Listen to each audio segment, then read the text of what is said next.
नमस्कार, राधे राधे, जय श्री कृष्णा। दर्शकों, आज हम इस वीडियो के माध्यम से आपके लिए माघ मास के महात्म्य के चौथे दिन की कथा लेकर आए हैं। इससे पहले तीनों दिनों के माघ महात्म्य की कथा आप मेरे चैनल पर देख सकते हैं। चौथे दिन की कथा के रूप में हम माघ महात्म्य के अति पुनीत चौथे दिन के महात्म्य को श्रवण करेंगे। इससे पहले माघ स्नान के विषय में हम संक्षेप से जानेंगे। हम आपको माघ स्नान के विषय में बताएं इससे पहले अगर आप हमारे चैनल पर नए हैं तो सब्सक्राइब करें, वीडियो को शेयर एंड लाइक अवश्य करें। संपूर्ण जानकारी के लिए वीडियो को अंत तक जरूर देखें। जो भी भक्त माघ मास में पवित्र स्नान का पुण्य फल प्राप्त करना चाहते हैं, वे प्रातः सूर्य उदय से पूर्व तारों की छांव में भगवान श्री हरि का स्मरण करते हुए नदी, तालाब, कुआं आदि जो भी आपके गांव या शहर में उपलब्ध हो वहां जाकर स्नान करें। इसके बाद अपने पितरों को तर्पण करें। इसके बाद भगवान शिव और श्री हरि तथा माता लक्ष्मी का एकाग्र चित्त होकर पूजन करें। चंदन, अक्षत, पुष्प अर्पित कर भोग लगाएं और धूप दीप नैवेद्य से आरती करें। मन से वासना का त्याग कर ओम नमो भगवते वासुदेवाय नमः मंत्र का जाप करें। यदि संभव हो सके तो रात्रि में जागरण कर भजन कीर्तन भी करें। सभी जीवों के प्रति अहिंसा की भावना रखकर प्रभु श्री हरि की कृपा प्राप्त करें। माघ मास की शेष विधि माघ मास के 5वें दिन की कथा में बताएंगे। अब हम माघ मास के चौथे दिन की कथा को सुनेंगे। मुनि वशिष्ठ और राजा दिलीप का संवाद देखेंगे। इससे पहले हमने तीसरे दिन की कथा में राजा दिलीप मुनि वशिष्ठ से मणिकूट पर्वत के विषय में विस्तार से पूछते हैं।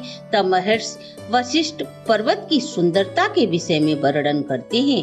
भृंगु ऋषि दुर्भिक्ष से बचने के लिए इसी पर्वत की गुफा में तप करते हैं।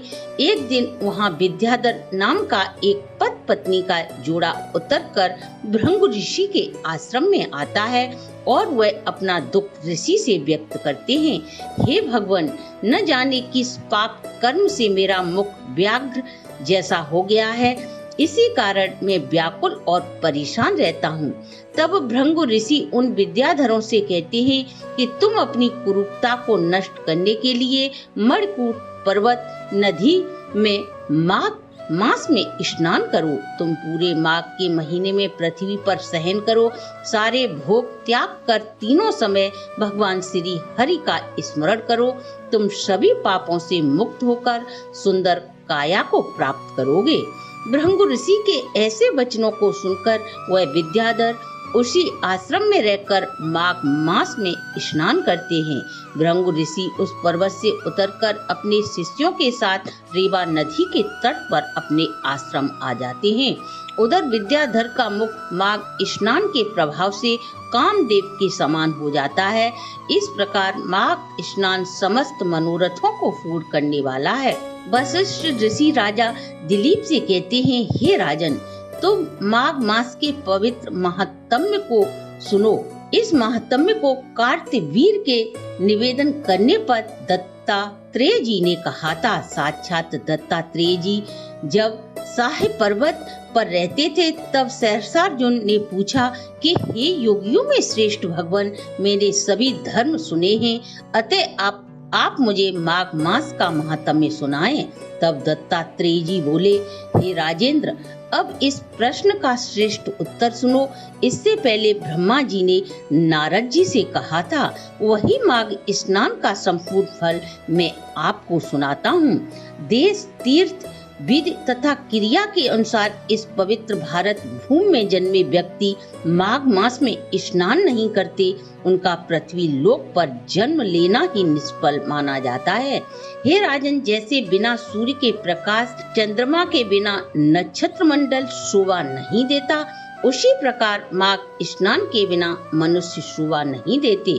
व्रत, तप, दान से श्री हरि जितना प्रसन्न नहीं होते जितना वे माघ मास के स्नान करने वाले व्यक्ति से प्रसन्न होते हैं। जिस प्रकार सूर्य के तेज के समान दूसरा तेज नहीं उसी प्रकार माघ स्नान के समान कोई यज्ञ अनुष्ठान नहीं होता। यह माघ स्नान सभी पुण्य फलों को देने वाला है। स्वर्ग की कामना व श्री हरि की कृपा प्राप्त करने वाले इस माघ में स्नान अवश्य करना चाहिए। यह शरीर माघ स्नान के बिना अधूरा है। यह शरीर नश्वर हड्डियों का ढांचा है। यहाँ बुढ़ापा, शोक, विपत्ति से भरपूर रोगों का यह घर है, जो अतुर, गंदा, अनित्य सभी दुर्गुणों को आश्रय देने वाला है। दूसरों के ताप से दुखी, दूसरों से द्रोह करने वाला, ईर्ष्या करने वाला, मोह ममता से भरपूर, लालची और क्षणिक बुद्धि मात्र है। अपवित्र दोषों से परिपूर्ण है। ये तीनों तापों से ग्रस्त, स्वभाव से मलिन, तृष्णा युक्त, काम, क्रोध, मोह, अहंकार रूपी नरक द्वार से युक्त है, जो अंत समय में भस्म हो जाता है। जल में बुलबुलों की भांति, जंतुओं में दीमक की भांति यह शरीर माघ स्नान के बिना अपवित्र और मृत्यु के समान माना गया है। ब्राह्मण होकर श्री हरि का पूजन न करने वाला बिना दक्षिणा के जिस प्रकार श्राद्ध व्यर्थ है, ब्राह्मण रहित स्थान और आचार्य रहित कुल भी नष्ट हो जाते हैं। गर्व करने से धर्म का नाश होता है। पुरोहित बनने से तप नष्ट हो जाता है। दृढ़ता के बिना ज्ञान का नाश होता है। प्रमाद से शास्त्र नष्ट हो जाते हैं। गुरुजनों का सम्मान न करने से स्त्री तथा ब्रह्मचारी नष्ट हो जाते हैं। बिना जली अग्नि में होम नष्ट हो जाता है। बिना साक्षी के भक्ति का नाश। जीविका के लिए रहने वाली कन्या नष्ट है। अपने लिए भोजन की क्रिया में लगे रहना। शूद्र की भिक्षा जिससे यज्ञ किया जाए वह यज्ञ नाशदायक होता है। कंजूस का धन व्यर्थ है तथा नाशकारक है।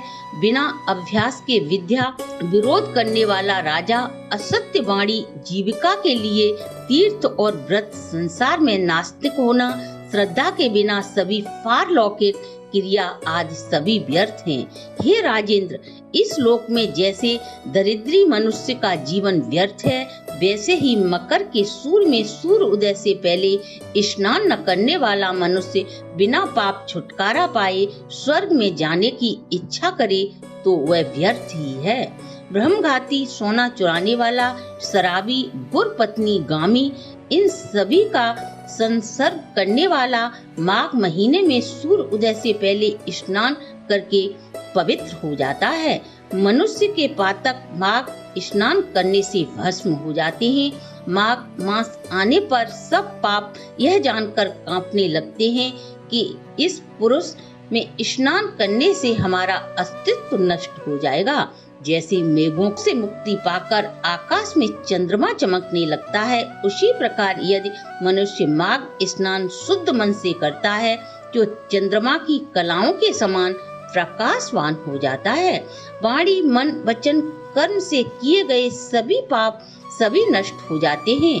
जिस प्रकार मकर के सूर्य में स्नान करने से हवन में संविदा के समान जलकर सभी पाप नष्ट हो जाते हैं। पाप रहित मनुष्य माघ स्नान कर स्वर्ग जाते हैं व पापी मनुष्य भी माघ स्नान कर पवित्र हो जाते हैं। हे राजेंद्र, इसमें तनिक भी संदेह नहीं।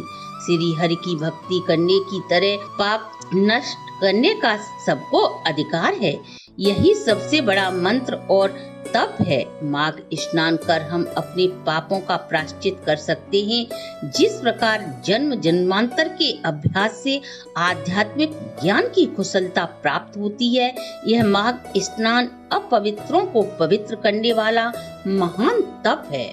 पाप रूपी कीचड़ को धोने के लिए सभी वस्तुएं, सभी पापों को नष्ट करने वाला जो व्यक्ति माघ स्नान नहीं करते, वे चंद्र और सूर्य के समान भोगों को कैसे भोग सकते हैं। दर्शकों, इसके साथ ही माघ मास के चौथे अध्याय को हम यहीं विश्राम देते हैं। यदि आपको हमारी प्रस्तुति अच्छी लगी हो तो आप हमारे चैनल को लाइक, सब्सक्राइब और शेयर करें।